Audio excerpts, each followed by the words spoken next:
10వ తరగతి పరీక్షలకు బదిలంగా ఎస్ఎస్సి పరీక్షలకు తయారవుతున్న విద్యార్థుల కోసం ప్రసారం చేస్తున్న ప్రత్యేక కార్యక్రమ మాలిక आदिलाबाद जिला के 10वीं कक्षा के विद्यार्थियों के लिए शुभकामनाएं। इस कार्यक्रम के अंतर्गत आप लोगों को अनेक सूचनाएं देंगे। हिंदी के विषय के संबंधित हिंदी जो है हम द्वितीय भाषा के रूप में पाठशाला में इसकी पढ़ाई कर रहे हैं, तो हम हिंदी के विषय के अंतर्गत हिंदी तर प्रांतों में अनेक समस्याओं को उत्पन्न कर रहे हैं। उसको सुधारने के लिए हमें किस प्रकार के कदम उठाने चाहिए और हम परीक्षाओं की सन्नद्धता के लिए किस प्रकार लेखन में हो और भाषा की शैली में हो, हमें किस तरह की सुधार लाने चाहिए, उनमें उस प्रकार की सूचनाओं को आप अच्छी तरह से यह आकाशवाणी के माध्यम से आप सुधार कर सकते हैं। तो पहले हम यह सोचें कि हमारी भाषा की शैली कैसी होनी चाहिए। परीक्षा में अनेक प्रश्नों का उत्तर देते हैं तो हमें यह मालूम होता है कि कई लोगों का विचार यह रहता है कि त्रुटियां जाने पर हमें कितने अंक काट दिए जाते हैं और कितने अंक प्रदान किए जाते हैं।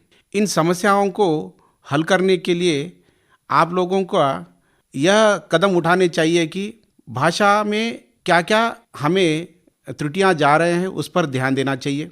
पहले हम हिंदी तर प्रांतों के विषय में आते हैं तो वह नहीं जानते हैं कि दीर्घ कहाँ लगाएं, रस्व कहाँ लगाए और शब्दों के चयन कैसे होने चाहिए, वाक्यों की संरचना कैसी होनी चाहिए। तो इस प्रकार आप अपनी जो तैयारी होगी हिंदी के विषय के संबंधित, उनमें बिना त्रुटियों के अच्छे से परीक्षा लिखने की कोशिश होनी चाहिए। तो आप पहले किस पर ध्यान देना चाहिए यह सोचना चाहिए कि आप प्रश्न को अच्छी तरह से समझने का प्रयत्न करना चाहिए। प्रश्न में क्या दिया गया है उस पर हम कहाँ तक उसकी सीमाएं क्या होनी चाहिए। सीमा अंतर्गत अनेक विचारों को व्यक्त करने के लिए आपकी भाषा की शैली हो या लेखन में त्रुटियों को दूर करने के लिए आप अपनी कक्षा में अच्छी तरह से परीक्षा में लिखने का प्रयत्न करना चाहिए। तो छात्रों, अपनी भाषा शैली में हो या वाक्य संरचना में सुधार करने के लिए पाठ्य पुस्तक पर ज़्यादा ध्यान देना चाहिए।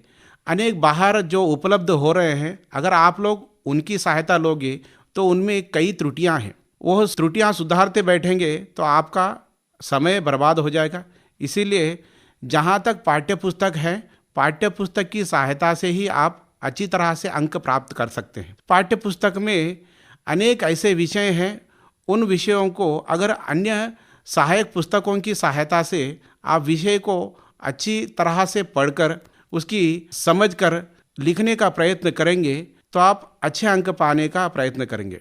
अच्छे अंक प्रयत्न करना यानी सभी लोगों का विचार यह है कि द्वितीय भाषा हिंदी है, 10वीं कक्षा तक हिंदी काम आएगा, भविष्य में काम नहीं आएगा। अगर आपके भविष्य में कहीं भी एक भाषा का कोई सीमा नहीं होती, ये कहाँ कब तक काम आएगा। तो आप लोगों को हिंदी में अच्छे अंक पाने के लिए विषय परिज्ञान होने चाहिए। अन्य विषयों के पुस्तकों के साथ पढ़ाई करके हम उन विषयों को जोड़कर लिखने का प्रयत्न करेंगे। इसमें कोई डरने वाली बात नहीं है कि यह हमारी भाषा नहीं है। राष्ट्रभाषा सभी लोग जानते हैं। थोड़ी बहुत क्या है कि अपनी प्रांत के हिसाब से शब्दों की चयन में हो या वाक्यों की संरचना में गड़बड़ी हो सकती है, उन्हें सुधारते हुए आपका लेखन कार्य अच्छे करेंगे तो आप अच्छे अंक पा सकते हैं। तो 10वीं कक्षा के विद्यार्थियों के लिए यह सूचना है कि वे कविता के पाठ हो या गद्य पाठ के हो, सभी जो हैं अपनी भाषा में लिख सकते हैं, सरलता से ही लिख सकते हैं। आप पाठ्य पुस्तक में जो दिए गए हैं उन शब्दों का उपयोग ना करें तो भी आप अच्छे अंक पा सकते हैं। तो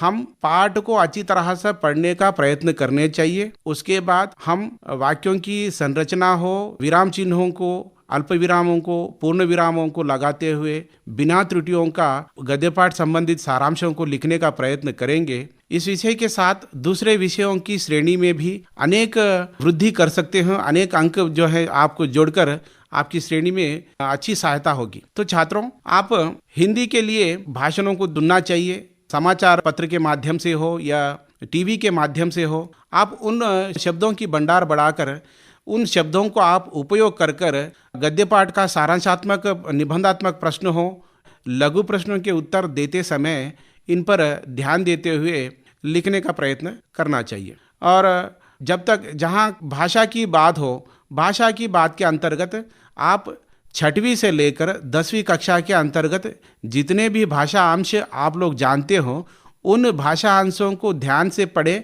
और उन पर अच्छे से अच्छे अधिकार पाएं, तो आप भाषा के अंश जो हैं और भाषा की बात जितने भी प्रश्नों के सरलता से उसका उत्तर दे सकते हैं। और रही बात कोई अनुच्छेद पढ़ने वाली बात है, अनुच्छेद 2 प्रकार के होते हैं, अपठित अनुच्छेद और पठित अनुच्छेद। ये दोनों ही गद्य वाक्य हैं। पठित अनुच्छेद जो हैं आपको उपवाचक से हैं, जो आप परिचित हैं, अच्छी तरह से कक्ष में पढ़े हैं, उनका उत्तर देना बहुत ही आसान है। और रही बात अपठित गद्यांश की है, अनुच्छेद की है, तो आप लोगों को उसे ध्यान से पढ़ना होगा कि प्रश्न अनुच्छेद किस तरह का है और किस विषय पर उस अनुच्छेद को दिया गया है। तो उसके समझने के बाद प्रश्नों को ध्यान से पढ़ें कि प्रश्न में क्या पूछा गया है। हर प्रश्न में एक मूल शब्द होगी। अगर आप उस मूल शब्द को विषय के बारे में समझ जाएंगे तो उसका उत्तर देना बहुत ही आसान हो जाएगा। इस तरह आप हर एक पूरे प्रश्न पत्र में जितने भी हैं उन सभी विषयों को अच्छी से ध्यान से पढ़कर मूल विषयों को, प्रश्न में मूल विषय की जानकारी आप प्राप्त करेंगे तो आप विषय के द्वारा पूछा गया है उस पर ही आप उत्तर देने का प्रयत्न कर सकते हैं। आपको अगर कोई उदाहरण के तौर पर इस तरह प्रश्न पूछा गया, यानी वर्षा के बारे में आपको लिखना है, तो प्रकृति में होने वाले अनेक विषयों की जानकारी आपके पास होने चाहिए। विषय यह है कि आप वाक्यों की संरचना सही ढंग से करें और उसमें वाक्यों में क्रमिकता होनी चाहिए। अगर वाक्य क्रमिकता नहीं होगी तो उसकी भाव स्पष्टता नहीं आएगी और जांचकर्ता को यह लगेगा कि आप विषय को हटाकर अन्य बातों को जोड़ने का प्रयत्न कर रहे हैं। इस तरह आप वाक्य क्रमिकता के साथ कोई भी निबंधात्मक प्रश्न हो या लघु प्रश्न, उनको सरलता से ही क्रमिकता रखते हुए आप लिखने का प्रयत्न करेंगे तो आप सफल विद्यार्थी के रूप में अच्छे अंक पाने का प्रयत्न करेंगे। और जैसे ही हम क्रमिकता के साथ हो और उसकी भाव स्पष्टता भी इतनी अच्छी होनी चाहिए कि अच्छे अच्छे शब्दों का चयन होना चाहिए और शब्दों के साथ उसकी संरचना करते हुए आगे बढ़े और विषय से ना हटे। विषय संबंधी बातें अनेक जोड़ने का प्रयत्न करेंगे तो आप इस विषय में अच्छे अंक प्राप्त करने का विचारधारा रख सकते हैं। और छात्रों, इसमें द्वितीय भाषा हिंदी होने के साथ कई लोगों का विचार यह भी रहा कि 80 अंक प्राप्त करने में और कुछ विशेष सूचनाएं दें तो अच्छा होगा। कई छात्रों के द्वारा हमें सूचना मिलती है कि सर, द्वितीय भाषा हिंदी के अंतर्गत त्रुटियां जाएंगे, त्रुटियों को कैसे सुधारना चाहिए। केवल आप कक्षा में जो पाठ हैं उन पाठों पर ध्यान देते हुए पाठ के अंतर्गत नए नए शब्दों को रेखांकित करते हैं। रेखांकित किए गए शब्दों को पहचानेंगे शब्दकोश के माध्यम से और उन शब्दों को आप वाक्यों में प्रयोग करने का प्रयत्न करते रहेंगे तो आप हिंदी के विषय में त्रुटियां के बगैर आप अच्छे से विषय को जोड़कर, चाहे कोई भी माने, आप लघु प्रश्न का उत्तर हो या निबंधात्मक प्रश्न का हो या कोई निबंध ही लिखे, उनमें आपको बिना त्रुटियों के नए नए शब्द भंडारों के साथ अच्छे से ढंग से आप उसको प्रस्तुत कर सकते हैं। और छात्रों, इस पर ज़्यादा ध्यान दें कि आपके हिंदी तर प्रांत वाले होने के नाते आप आ की मात्राएं आगे या पीछे शब्दों में बहुत ही लगाते हैं।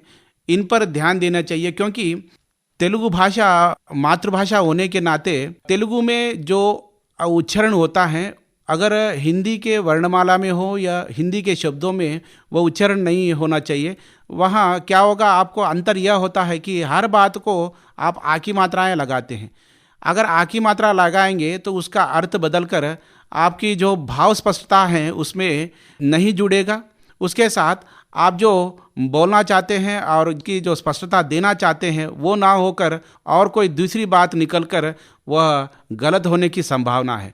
इस पर मुख्य रूप से आपको ध्यान देना चाहिए और स्पष्टता से आप प्रश्न पत्र के उत्तर पुस्तिका में अनेक ऐसे प्रश्नों का उदाहरण लिखते हैं, उन पर जैसे कि श्रमिक लोगों की बारे में आपको लिखना है, तो श्रमिक लोगों का पहले तो उनका परिचय देना चाहिए। श्रमिक किसे कहा जाता है, श्रमिक लोगों के द्वारा यातनाएं क्या होते हैं, वे किस प्रकार की जीवन शैली जीते हैं। आप अच्छे से अच्छे जो विषय हैं उनके बारे में वहाँ लिख सकते हैं। जैसे हम इस पाठ में श्रमिक लोगों के बारे में आप अच्छे से विवरण देने का यहाँ पे कोशिश करोगे तो आपका जो निबंधात्मक लघु प्रश्न हो, इन सभी का विवरण जो है अच्छी तरह से होगा, मैं इसकी आशा करता हूँ। और उसी तरह कोई गद्य की बात हो, अलग से क्या है, गद्य में ज़्यादा आपको साधारण सी बातों के बारे में अगर पूछा गया तो उस प्रकार के प्रश्नों को आप चयन करने से आपको यानी बाहरी विषयों को जोड़कर अच्छी तरह से लिखने का प्रयत्न करोगे और इसमें इतनी स्पष्टता होगी कि क्योंकि आप लोग उस विषय के बारे में बहुत ही जानकारी प्राप्त करते हैं, उसके बाद ही उस प्रश्न को चयन कर और लिखने का प्रयत्न करोगे। इनमें जैसे आप लोग अपनी प्रांत के बारे में लिखते हैं, यहाँ ये मराठी भाषा बोलने वाले हैं तो कई शब्द ऐसे होते हैं कि आपको अपनी भाषा मातृभाषा में उपयोग करने वाले शब्दों का ही आप चयन करते हो। ऐसा नहीं करना चाहिए, हिंदी के शब्दों का ही उपयोग करते हुए उसको समाप्त करेंगे, अच्छी से ढंग से उसको प्रस्तुत करोगे तो अच्छे अंक पाने का आपको अवसर मिलेगा। పదో తరగతి పరీక్షలకు పదిలంగా ఎస్ఎస్సి పరీక్షలకు తయారవుతున్న విద్యార్థుల కోసం ప్రసారం చేస్తున్న ప్రత్యేక కార్యక్రమ మాలిక